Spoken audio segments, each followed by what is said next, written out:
Welcome to our formation conversation where we explore what it looks like to be with Jesus, to become like him, and do what he did. Right here in the rhythms of our real lives. So in each episode, we sit down with someone from the White Oak community to hear how God is forming them and how they're learning to follow Jesus in the everyday. Today, we're joined with Michelle Hale, and Michelle's story is a redemptive story, and it's a journey marked by heartbreak, motherhood, deep questions, and unexpected grace. She's going to share about a season that began on Valentine's Day in 2004 and the gift of a little boy named Caleb who would one day lead her to Christ. We'll hear how God met her through the unimaginable pain and how her faith has grown over time and what it means to trust and be transformed, even when life doesn't make sense. So this is a story of surrender and the surprising ways that God shows up. It's also a story of prayer, presence, and what it looks like to root your daily life in Scripture and peace. So whether you're in the middle of a storm or coming out of one, our prayer is that Michelle's honesty and hope encourage you today. So Michelle, welcome. Glad you're here. Thank you. And we're just going to jump in for anybody who hasn't met you yet, doesn't know you, and help them get to know a little bit about Michelle before we dive into your story. So your go-to coffee order, because when we talked, I know that coffee's a big deal, right? Yeah, Jesus coffee in that order. In that order, yeah. The shirt says it all. That's all I need is a little bit of Jesus and a whole lot, or a little bit of coffee and a whole lot of Jesus there. Anything vanilla. Anything vanilla? I do iced or hot. I'm the crazy one. Doesn't matter. Doesn't matter what temperature is outside. Just matters what I'm feeling. What you got? Okay. And speaking of what it feels like outside, are you more of an indoors or an outdoors kind of person? I'm definitely more of an outdoors person when it's nice out. Okay. But if it's cold, I don't want anything to do with it. I don't like to be cold. So what's your ideal temperature if you're gonna be like? I'd say anything between like 70 and 90-ish. Okay. Yeah. I'm not one to complain when it's 90 and hot. I love it. This is great. Give me all the sunshine. This has been a very interesting season around here. It's been a very mild spring, so my kids are jumping in the pool and like you're insane. But so back to coffee for a second. Would you rather have gas station coffee or for a week spend a day skiing, snowboarding, being out in the cold? I would much rather have gas station coffee. Okay. Which almost also sounds like an SOS distress signal. But I'm a little bougie with my coffee, but I take that over the cold any day. So, do you have a favorite coffee place that you like to go to? My favorites are actually like the mom and pop shops, like little hole in the walls you find while you're traveling. I mean, I will go to Starbucks or Big B on any given day just because I have the reward points to use. Yeah. But I do find that the better coffee is at the smaller shops that aren't well known. Do you have a hidden gem around here that you can share with them? Well, there is a place in Oxford. It's called Coffina. Okay. It's on like the uptown area. Yeah. I really like that one a lot. They've got some good. They're just not open super early when I need it. We have talked before that there's certain times where it's like a cup of coffee would be really good, and it seems like those places are not always open during that time. So correct. That's a struggle. Struggle is real. Yes. So we love the coffee in our house as well, and so yes, I'm in charge of brewing the coffee every morning at our house, and I have to be the first one to do that. He brews in the Bible. Exactly. Yes. So what about would you rather have dinner out with friends or just a solo night? And if you got to kind of pick your ideal. I mean, I've done both. I think it just depends on my mood and I tend to be more of an introvert. Yeah. So unless I feel like I really need to have some girl time or something, then I typically will do a night in and just have some me time. I don't get a whole lot of that, or I haven't over the years. So now I'm kind of making up for it. Yeah. So, because that's right. You said this is kind of a new season that you're entering. So we'll talk about that here in a little bit. You like being outdoors. It needs to be warm. Mm-hmm. So would you rather go for a hike or maybe do some Frisbee golf? Yes, both. Okay, yes. I prefer hiking just because I'm not great at Frisbee golf. Okay. But it is one of my favorite pastimes with my son. Yeah. Something we actually did over Mother's Day this year for the first time in 10 years, and we both realized how out of practice we are. Oh. We spent more time in the woods looking for our Frisbees. So you hiked to find the Frisbees. We did. So I say both. Where do you guys like to, when you do get to go play? Our favorite go-to spot is Winton Woods. Okay. Their Frisbee golf course. We didn't like how they changed up some of the I didn't know they changed it. The course is the same, but they don't give you the pars anymore. You just kind of make it up as you go, I guess, or see if you can just outdo your partner, I guess. Yeah. Now, what about when you go hiking around here? Is there a place that you feel like is Winton Woods the place that's got trails that you enjoy, or? Really haven't done much at Winton Woods. I've been to Houston Woods a few times, but there's actually this beautiful place that I go probably 2-3 times a week, if not more. It's called Daniel's Peace Park in Germantown. Okay. It is this beautiful trail in memory of a person's life that was gone too soon. The family kind of created this whole trail based off of their son's memorial and how to keep his love for Jesus. And it's just breathtaking. So anybody that wants to get out there, there's a little prayer chapel. There's like mindset reminders along the path to just stop and pray or reflect. Oh, that's amazing. It's gorgeous. You said it's out in like Germantown. And what's it called again? Daniel's Peace Park. Daniel's Peace Park. I go there quite a bit and just put my earpods in and just kind of worship and talk to God. And I just spend hours just going around and around and around. I love that. Yeah. So actually on that, so put your AirPods in and do that. If you had the choice though, would you rather read a book or listen to music? If you listen to music. Yeah. Okay. I don't know. Audio books just seem to not really grab my attention. I'm not really a avid book reader in general, so it just kind of bores me. I need something more to grab my attention and keep my ADHD from going crazy. So if we looked at your phone to see like recently played, what would be a couple of the artists that we might see showing up on there? Samantha Ebert. Okay. Her latest is Flowers, and it's very pretty. Toby Mac. Yeah. My son has him on repeat. And there's another one that I can't remember that he just recently got me hooked on, but those are a couple of them. A couple of them there, yeah. I have a very eclectic, just shuffle with just go. Yeah. Depending on what the mood is or feel, and then I can appreciate that. Yeah, there's lots of good music out there. So, and maybe, I mean, you may have already answered this, but like, what's a spiritual practice or a rhythm that is just bringing you joy, or maybe bringing some life to you right now? So every day, whether it's usually after work when I do my Bible study. Yeah. But I definitely have to plug into my music in the morning in the car, especially right now when I'm driving 45 minutes to work. Yeah. That's my time to just kind of pause and thank God for what he's doing and just the time to give to him instead of, maybe not enjoying the traffic or being up early or peopling. Yeah. Yeah. Using that time for, as kind of an encouragement to you and also just as a build up there rather than, there's lots of things to be frustrated about on those early morning commutes. Exactly. So, well, I know we're going to have a great conversation tonight, and so I'm excited to jump in here. But part of the conversation, we're going to go back a little bit, as we said, and so we're going to go back, and I want you to help kind of fill in some of the gaps or tell the story here for us. But let's go back to the beginning of your journey with faith. And so when we talked earlier, you shared that I think life looked a little different in 2004. And so can you share what led up to that season and kind of what followed?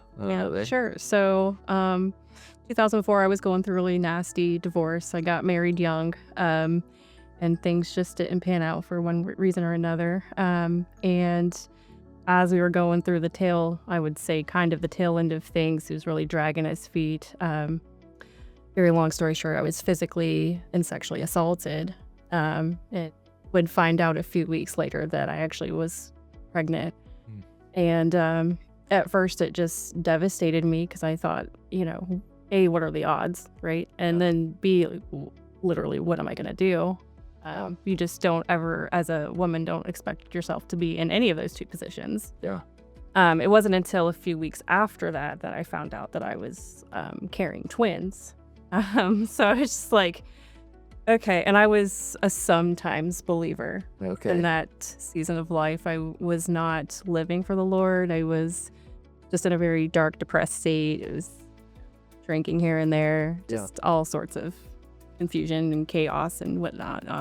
mean, that's a lot that you're like in that season, that to go through all of that and then to find that to hear that Right. news. Yeah. Yeah. And so I also didn't have a lot of support, didn't have a lot of family support, didn't grow up with a lot of family, was kind of in and out of the foster system. And so being in this position, I'm also like, well, I don't have support.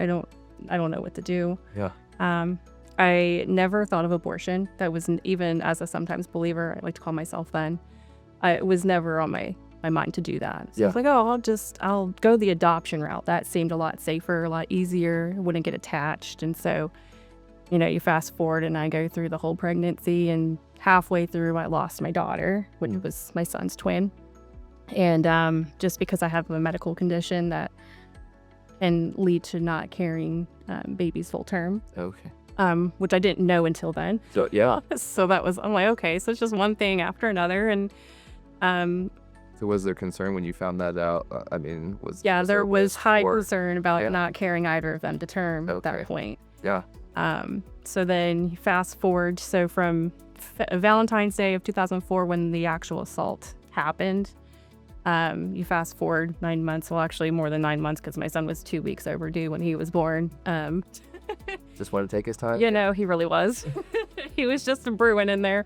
When he was born, I remember the day that I had him, I didn't realize I was having a baby that day. I don't know. I didn't feel like I was ready, but I guess, I was. Yeah. So the moment he came out, it was really odd, because obviously during my pregnancy, I didn't have any joy. I didn't have any of like the showers or the parties or any of those things. It was just, I'm just going through the day to day. I was still working 2 jobs. Okay. I was on my feet all day. I was working at a printing company, and then I was working part-time at a gas station. And so I was just go, because I didn't know what I was going to do. And I think I was trying to just avoid everything else in life. And did you kind of already make up in your mind at that point that I'm going to give this child up for adoption? Yes, I actually had a family picked out for him. Okay. Really sweet people.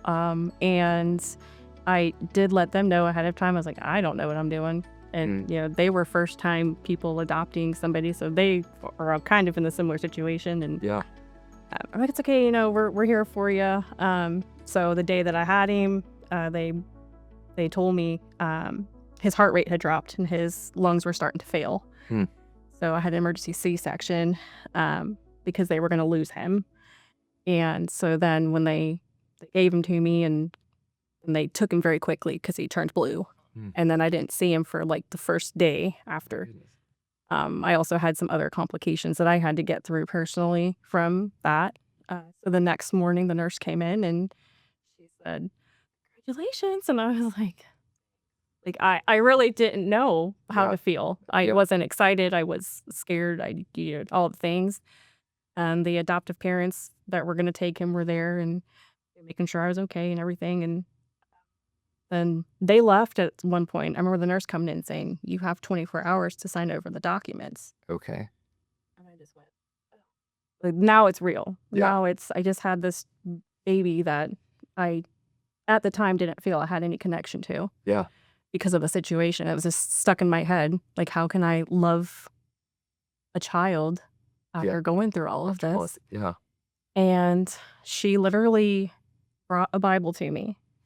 And she was like, well, first you got to pick out a name. And I was like, well, I thought that's their job. And she said, well, they want you to pick out the name. And to be honest, I don't remember what part of it was in the Bible, but I landed on Caleb. Yeah. And she was like, I love it. And I'm like, I don't know if I can give him up now. If I'm picking out his name, and now I'm like that's an attachment thing, right? And you want to hold him. I hadn't held him yet. So she brought him in, and he was almost 11 pounds when he was born. So it's not like you said he was. They're bringing me a toddler. And I was like checking my armband, checking his. I'm like, oh my, this is real. And I took one look at him, and instantly I'm like, this is what new parents talk about, just that immediate, like, oh my gosh. And she was like, okay, so she's like, you have a decision to make. And I'm thinking, like, is she doing this on purpose? Is she pushing me one way or another? And like, I'll give you some time. So then some hours went by. She came back. She took him back to the nursery. The adoptive parents came in and they just flat out asked me, Mhm. "What are you going to do?" Yeah. Like, you know? Like, do we know what? I'm like, are you in all these conversations? Or like, no, we just want to know what we're doing. Yeah. So I did not know at the time that they were Christian people. Okay. And they asked to pray for me. And I looked at them like they had three heads because I'm not used to that at the time, So they prayed for me. And it was in the middle of that prayer that I just broke. I mean, I broke to the core and I looked at both of them and I said, I'm sorry, I can't give him up. I think I realized in the way that she had prayed for me, she had said that regardless of how his life came about, that he was still a blessing, and it stuck with me immediately. Mm. And I thought, well, at the end of the day, I'm still his mom, and if I have to do this by myself, then I guess I'm gonna find a way. I didn't know what that looked like. Yeah. And they were very, very supportive. They weren't upset. They weren't angry. I think that's kind of what started the seed looking back. At the time I thought they were, you're not upset? You don't wanna like wring my neck? Yeah. I mean, so I literally took him home a week later with whatever the hospital gave me because I didn't have a shower, I didn't have a crib, I didn't have anything. They were kind enough to bring me home a home nurse because of the situation. I didn't have anybody, and we just day by day just started raising this baby on my own. Well, I just want to go back just real quick because you said like probably prior to you would call yourself like maybe like a sometimes Christian Yeah, or sometimes something. believer. Yeah.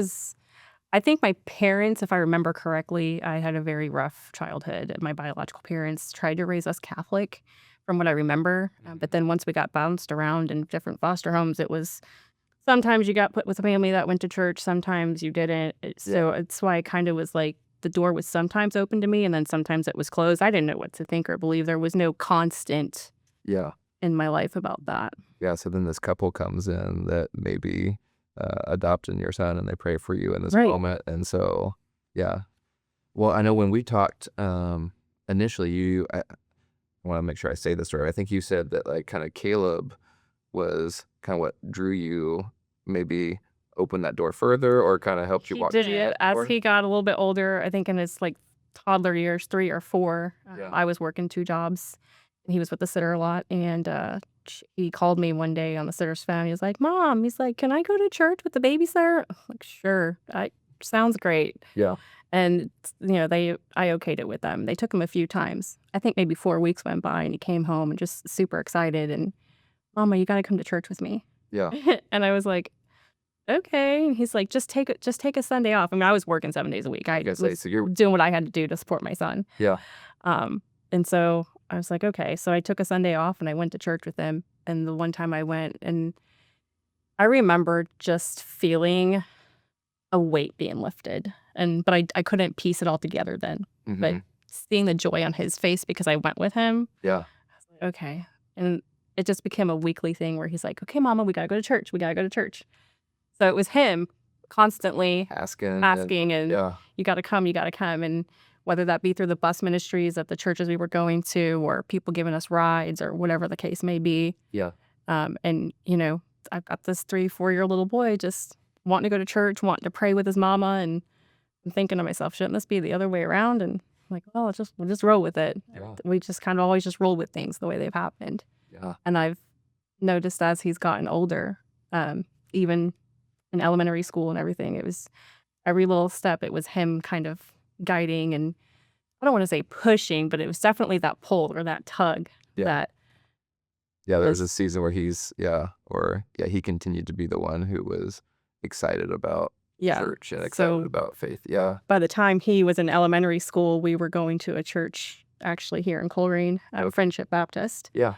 And we had just moved into an apartment, one of my first apartments on my own without having people to rely on. And somebody knocks on our door and it's somebody with the bus ministry. Like, you want to ride the bus to church? And I've got my 7-year-old boy behind me. Yeah, we want to ride the bus to church. And I'm like, we have a car. And he's like, but the bus is going to be fun. Okay, cool.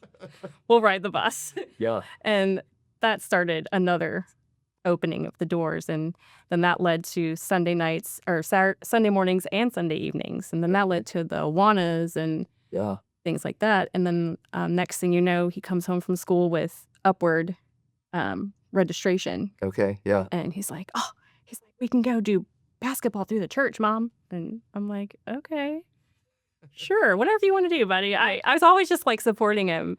When we went for a couple years, and I remember he came to me one day, and he had tears in his eyes, and he said, Mama, he said, I learned something today, that if we don't get saved and be baptized and know Jesus, we're not going to go to heaven together. Yeah. And at that time, we had been going enough frequently that it was really starting to eat at me. It was starting to weigh on But you. as a mom who felt like she was supposed to be that for her child, I didn't know how to bring up the topic. So we spoke with his youth pastor at the time, and we both gave our lives to Jesus and were saved and baptized together in the same little baptism tub. And it was the best day of my life. And Say, what a moment to get to share. Yeah. yeah, not many people get to do that with their children. And it was really that moment that the light switch just went off in my brain. And I knew then Mm-hmm. that all of these years leading up to this moment, that God had placed this child in my life for a very specific reason, even in the darkest of days at the time, and I didn't know it. And to this day, I tell him and anybody that I come across that he's my blessing in disguise, because he literally is. I mean, I would not be the mom or person I could have been if it wasn't for God giving him to me. And I know he's not mine, like God gave him to me. Yeah. And so Yeah. I mean, even as you said earlier, just like that you discover through this whole process, like that you're going to have difficulty carrying child term, and then goes 2 weeks beyond, and then Yeah. and then you're like, oh, like God placed Caleb in my life, and he's leading me and drawing me back to him, and to have that moment where you get to, be saved, baptized together. And has there been and maybe we'll get to this in a little bit, but has there been a switch at all in there where Caleb's been leading you along the way, and then, or is Caleb still the one who kind of like is leading? I think now it's a little bit of both. Now that we're both, I mean, he's 20 now, and so we're both adults, which is a really odd thing to say as a parent, that you have an adult child. But I think when he went through his teen years is when I really was in a more comfortable spot with who I was in Jesus, and knowing my place, and really opening up into my faith and being more open about it and not being so suppressed by it. And that's when I started, in my opinion, doing the best I could to help lead him and keep him in the youth group and keep him grounded. And because there were some other things in life that we had to go through.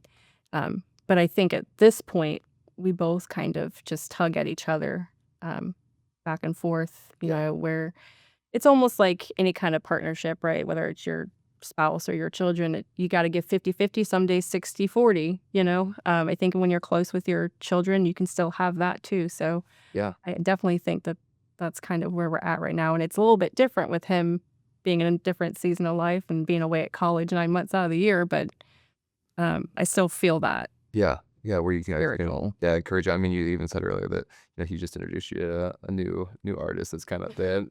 So I mean, even I cannot think of the name. Oh, no. So many of them.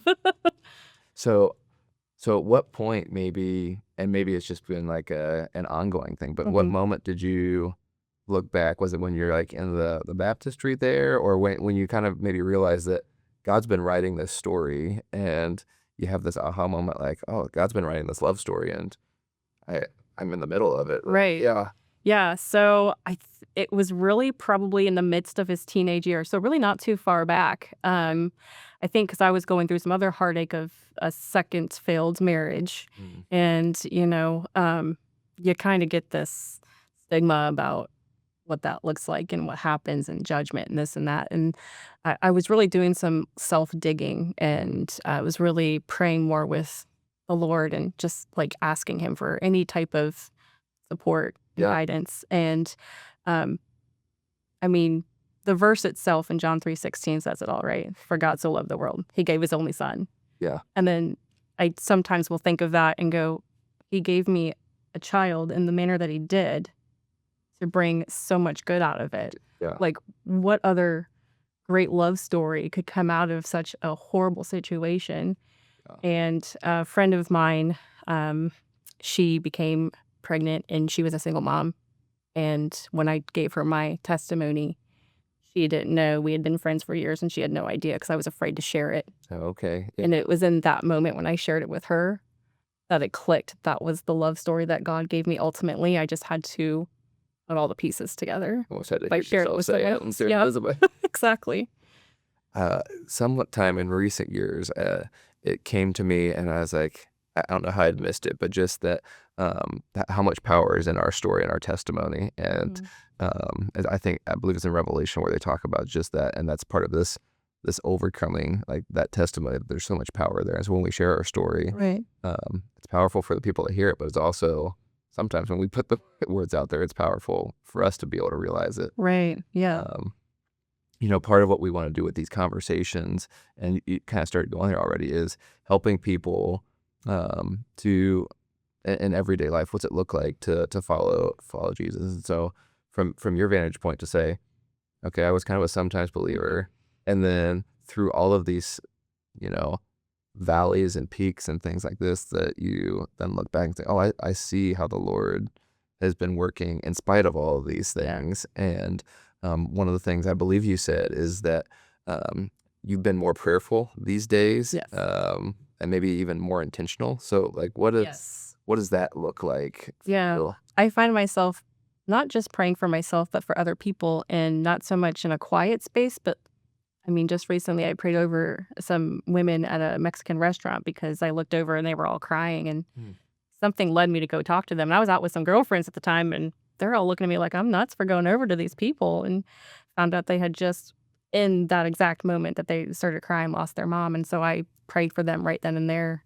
Yeah. And I had not done that in the past. So this was very recent, but I've been more intentional of looking out for ways that I can connect with other people and to spread Jesus's love, and just knowing that as intentional I've been with my prayer life and getting into my Bible Yeah. every day. And it doesn't have to look a certain way. It doesn't have to be first thing in the morning. Yeah. I've learned that I just need to carve out the time that I know I have and spend that time and dedicate it. Turn off the cell phone, turn off the TV, just dive in. And it's really changed. I feel like I can't get enough of it at this point. I'm just constantly like, I need more, I need more, I need more. I want to share more. I want to help others more. I want to pray for them more. Yeah. Very outwardly in my faith, which is a very new season for me, but it's also exciting. Yeah. So when, I don't know, can you think back, was like when some of those, like, 'cause you said it was recently, some of these things have been happening. Yeah. So was there like a turning point, or are you just like, okay, God, I'm making the space? And Yeah, I don't know if I can say there was an exact turning point. I just think that recently the messages I had been hearing at the services is just, you can't expect to lead people to Jesus if you're not trying to lead them yourself or give them that outlet, right? So yeah. I've been stepping out of my comfort zone. And I'm like, you know what? I'm just gonna let the Lord lead me and guide me. And Yeah. I mean, He's gotten me this far. He can do more. Yeah. He can always do more. And yeah, like you said, making space, and like the combination of making space and saying yes, like Yes. those are, like, whenever we have some of these conversations, I feel like there's lots of things that come up, but that's one thing that feels like a constant, is that when we're willing to create space and we say yes and we step into those things, it's incredible the way that God shows up in all sorts of different ways. But so yeah, so there, something happened where you're just like, okay, God, we're doing this. Yeah, I was just like, I really can't pinpoint the exact moment. Like I said, I've been more intentional of getting my time in with the Lord. I go home after work, and the first thing I do, I've set all my stuff down, and before I even make dinner, that's my time with the Lord. So I do my devotionals, and I'm in my prayer journal, or, just I have a routine now. And if I get out of that routine because the day is busier, like I haven't done it yet today because I came straight here. So I'm already feeling like, I'm so sorry. I have to go home and catch up. No, it's okay. But it's like, I've realized that it's okay to get off your routine as long as you're being intentional, getting back into it as soon as you can. I used to think that you had to do it a certain way, read it a certain way, And I've learned from just being in other small groups and Bible study groups that it doesn't matter how it looks because that's between you and the Lord. Yeah. And he knows that you're giving your effort and you're trying to build your relationship with him, and that's all that matters. And it's given me a lot of peace about what that looks like for me. Yeah. And I think, like we've said, is it's easy to feel like there's a one way to do it or a right way to do it. But really, it's more about actually taking the time, making the space, or doing it. And like you said, developing a routine or a rhythm, a practice for yourself Right. that, it's that set aside time, Mhm. which, I even think about just like the word, like to set something apart is to make it holy. And so when we take that time and we set it apart, like we're creating that holy space to invite the Lord into that. For someone maybe who wants to start praying on a regular basis, like, would you recommend like keep your eyes up and keep your eyes open to what's going around, or But if that's the thing is everybody's different, right? You got yeah, extroverts, introverts, you've got people with anxiety. I'm working with a friend of mine who actually just recently baptized at White Oak in the Ross campus. And she is very new into yeah, where she's at. And she's asked me the same question. Where do I start? yeah, How do I start? And even if it's 5 minutes, mm-hmm, it doesn't have to be something where you go kneel by the bed. If it's 5 minutes in your car, or 5 minutes, yeah, you know, taking walking the the time, dog, something. You got to start somewhere, but you got to be intentional. It's always the intention, right? Because no relationship is going to work yeah, unless you make it work. yeah. If you don't put the time, So or give yourself 5 minutes. Try that for a week. Add 5 more minutes. Add 10 minutes, And I think just being around other people that are believers and, bringing her to church with me and trying to find small groups to fit in and just having those outlets and other believers is super important.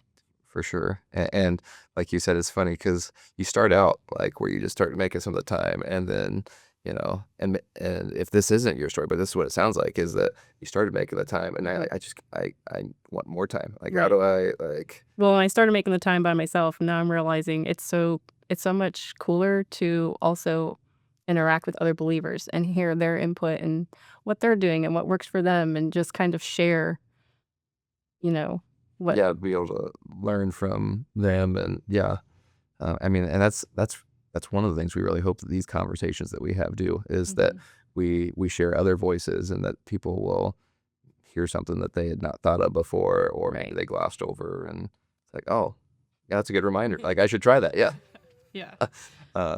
Yeah. So let's talk, because I think there's twofold, right? And in my mind, a lot of times when I think about like prayer and Bible reading, I see them as eh, s- so much of like the lifeblood of what it is to be a follower of Jesus. It's this breathing in and out Yeah. is how I've kind of thought of it. So I think when we talked, if I remember right, you mentioned it's less about how and more about just being in God's Word Right. was part of it. So what does that like rhythm look like for you with that time after work? Yeah. So, because I didn't know where to start, and I'm still sometimes figuring out how I want to make it work. But personally, what works for me is I bought a devotional book that Yeah. has the every day of the year, and every day has a verse, has a little subject, if you will, Mm-hmm. and it gives you the story to go with the verse and the subject. And Yeah. so I take all of that, I read it, I study the verse for a little bit, maybe jot down some notes and pray about it. And that's really worked for me, having a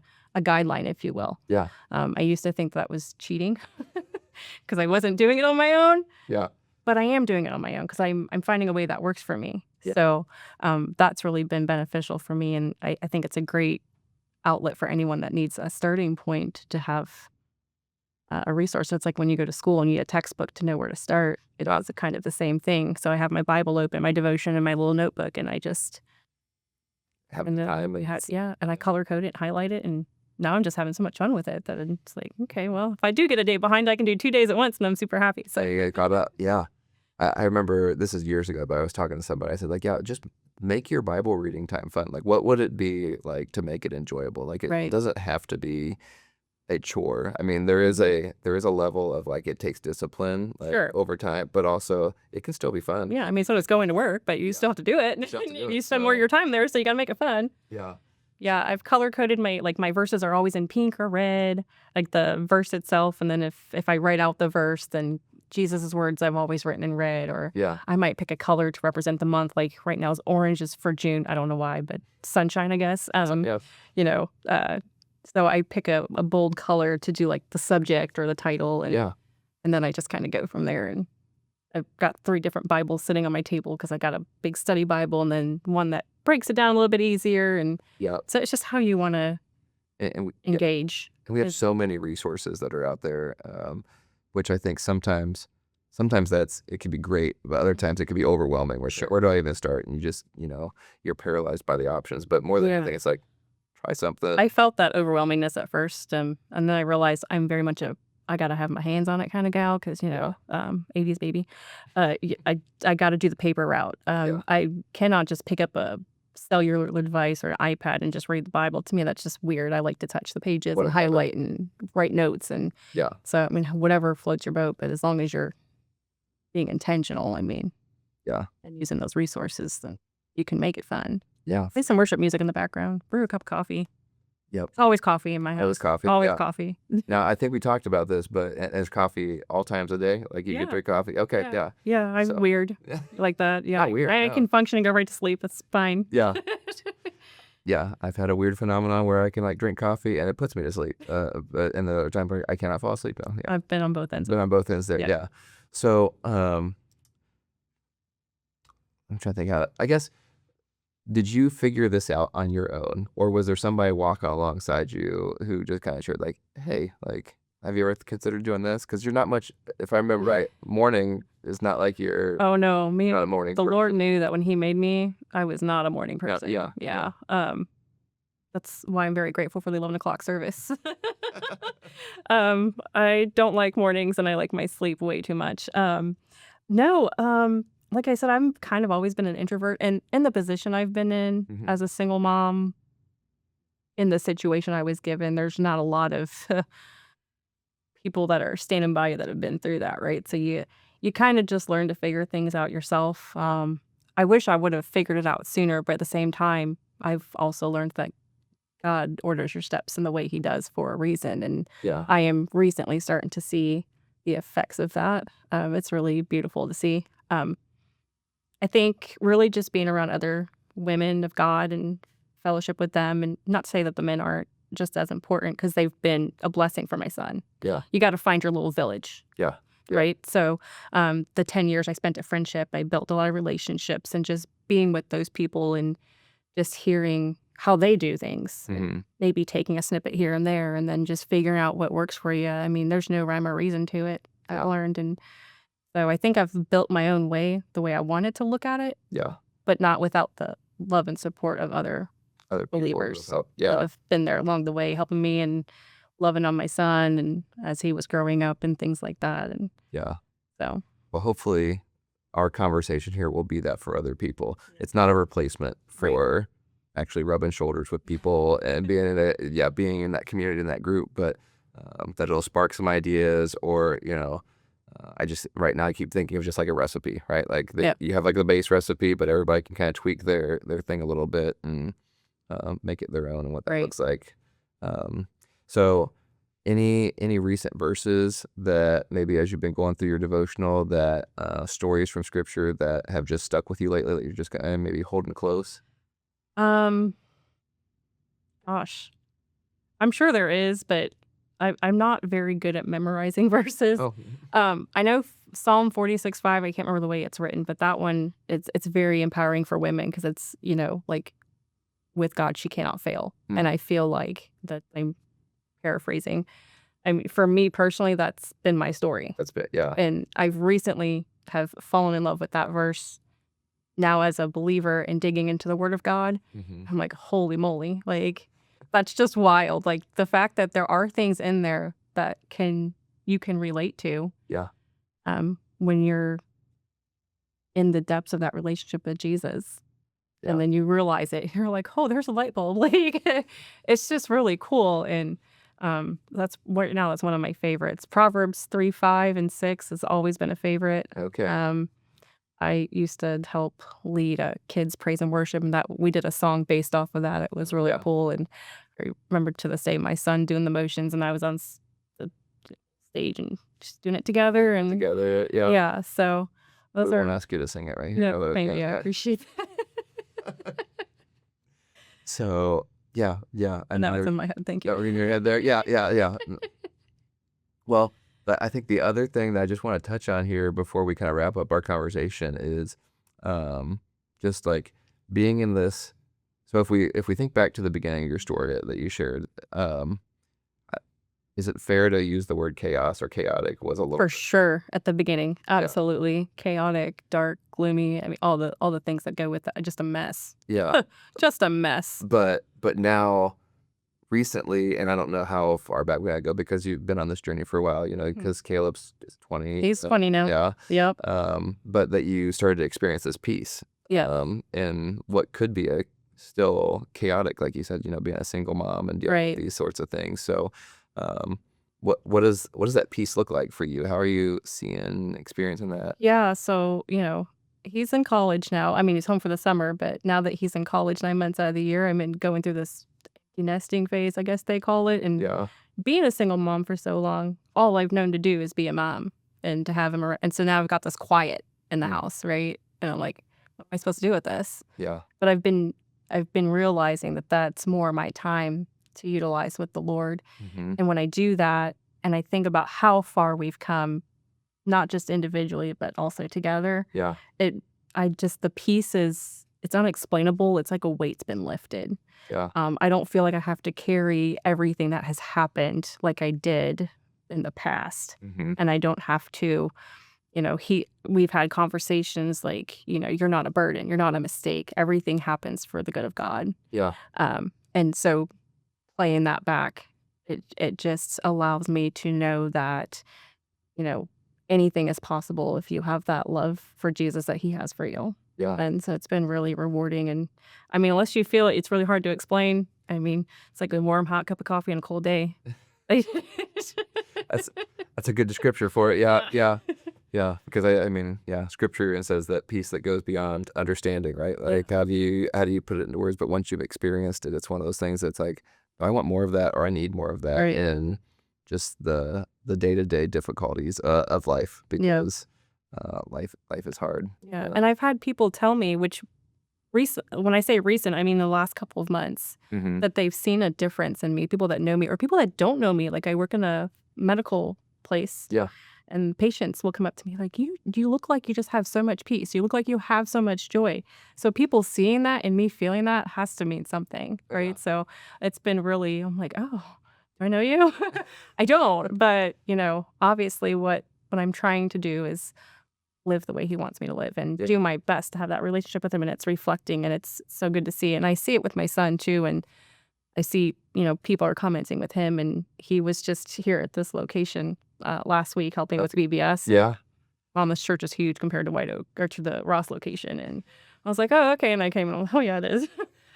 But we were also at Friendship, which is the large church. Yeah. And so I think just seeing him come full circle too has been really rewarding and has brought me a lot of peace. Yeah. Seeing him continue his spiritual journey through college and even during the summer months when he's home and passing it on to others.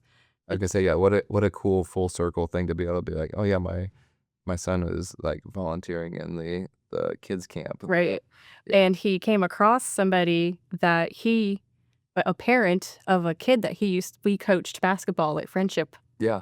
And they called him out last week like, hey, you coached my kid. So leaving that full circle right there, it's like, wow, like, so just knowing that he is still fostering his relationship with the Lord to continue that and go forward has been really bitter. It's not bittersweet. It's bittersweet in a sense of watching him go from a little boy to a young man.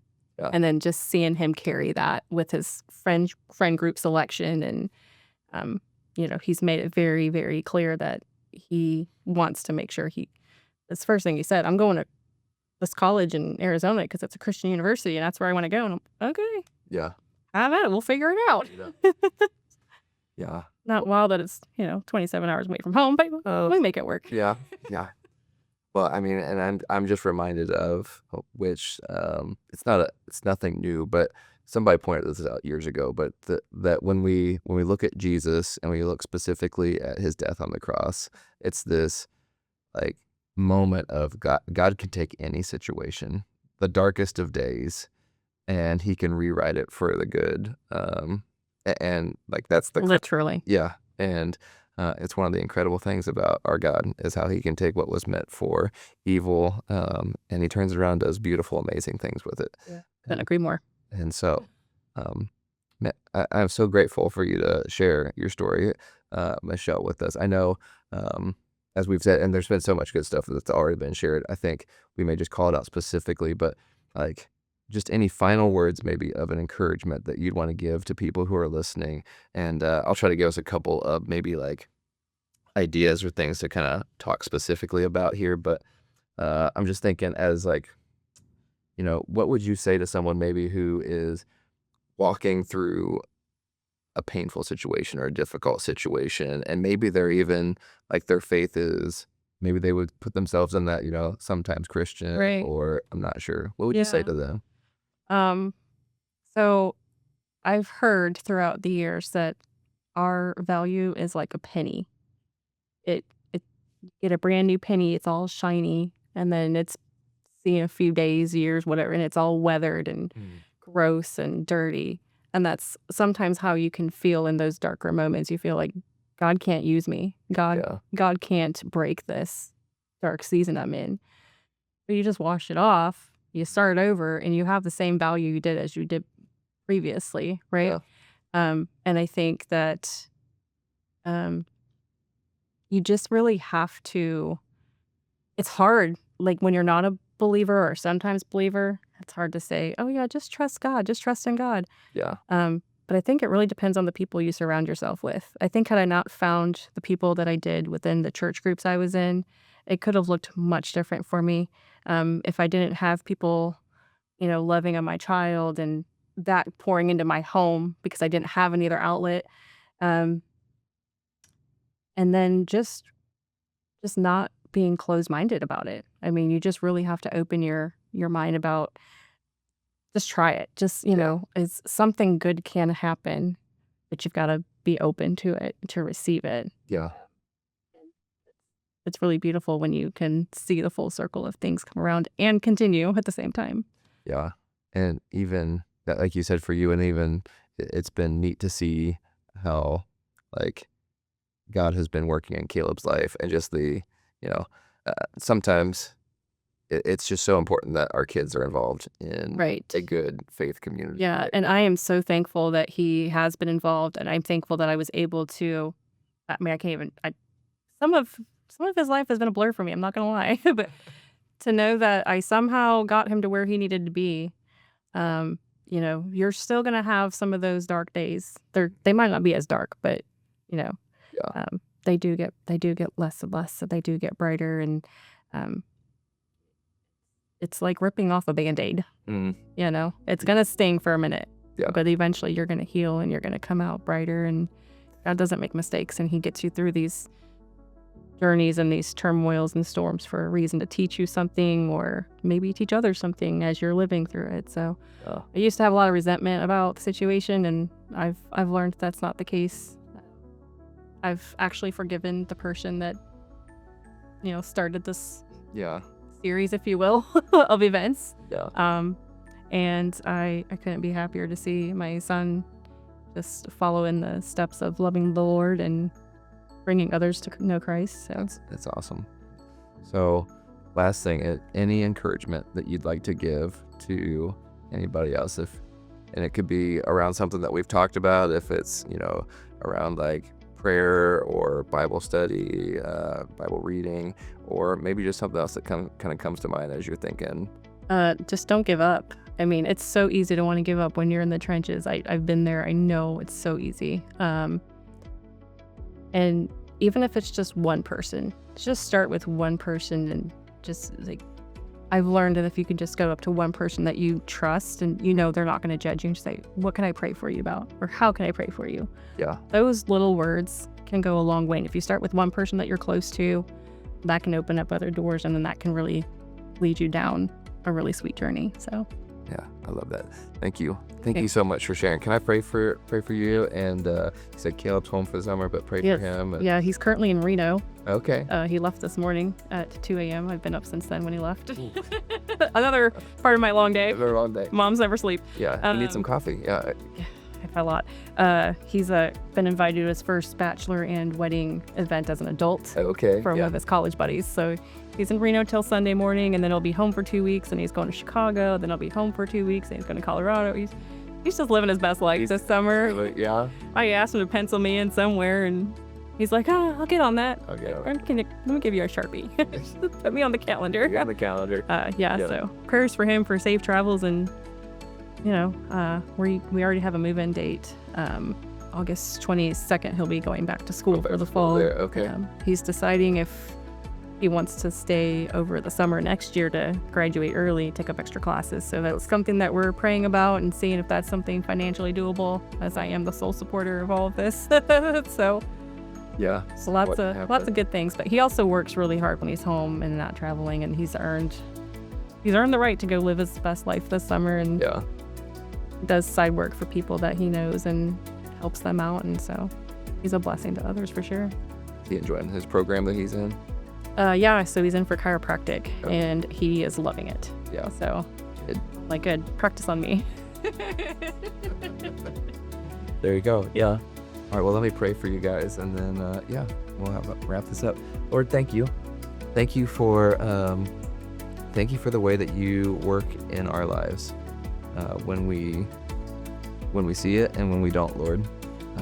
God, I'm so grateful for the truth that you can take our darkest days and that you can turn around and use them for good. And so I just pray that you would continue to do that in all of our lives, but specifically in Caleb and Michelle's life. And I'm thankful that Michelle would share with us. And so God, we pray that you would just continue to work in her life, that you would bless her and give her the encouragement to keep saying yes and to keep making space, because God, you are so good, and time that we get to spend with you is time well spent, and we're better for it, and it's amazing how